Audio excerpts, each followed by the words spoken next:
Are you serious? Are you serious? Don't miss tonight, Rachel's Heart. Sister Heidi, my wife, will be having her show. It starts at 6 p.m. Eastern. 6 p.m. Eastern. Rachel's Heart. Of course, she's going to pray for your children, your grandchildren, and she'll bring forth some powerful information as well. I'll join her also in that broadcast. Now, quickly, Syria is completely in the dark. Completely in the dark, the whole country.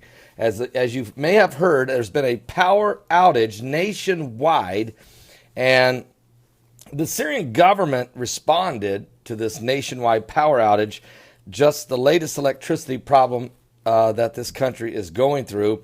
They've seen frequent power outages during this 5-year war between President Assad's army and the Free Syrian Army. And then you throw in ISIS, that's taken over most of the country.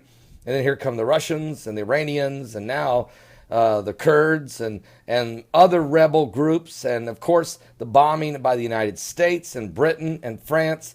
And then, of course, there's Al-Qaeda and Al-Nusra and Hezbollah. I mean, it just goes on and on. How many armies is there in Syria?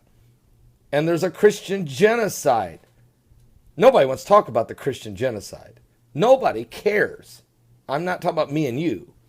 Obviously, we care, and we report on it, and we stand in agreement with our brothers and sisters in Christ, and we know many of them are losing their lives for the gospel of Jesus Christ, but we still preached his great word, and the love we have for the Syrian people. And we know there's prophecy in Isaiah chapter 17.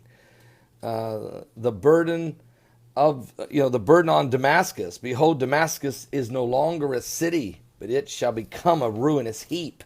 And that's what's happening, folks. It's unbelievable.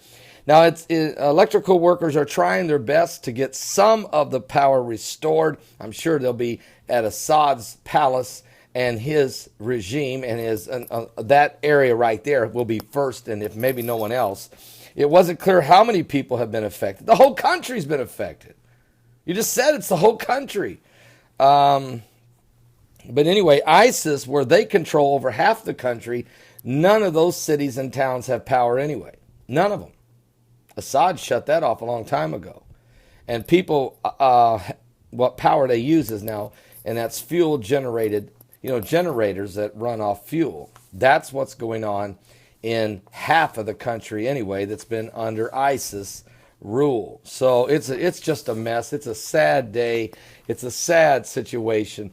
President Obama's failed foreign policy, his great his great Arab Spring, he calls it. This great Arab Spring has become an absolute Middle East madness, as the toppling of the leaders of 4 or 5 countries has brought total chaos to the region and confusion and carnage. And it's a catastrophic, if you will. We're living in the days that was prophesied to happen in the Bible, and now the misery of the Middle East. So please pray for these folks. We got a lot of brothers and sisters in Christ. Many of them have suffered tremendous loss. They've been run out of their homes, and that many of their family members have been slaughtered. And really, the world has set back very silently as the Christian genocide continues.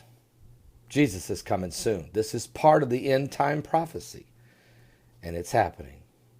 Are you saved? He's coming soon.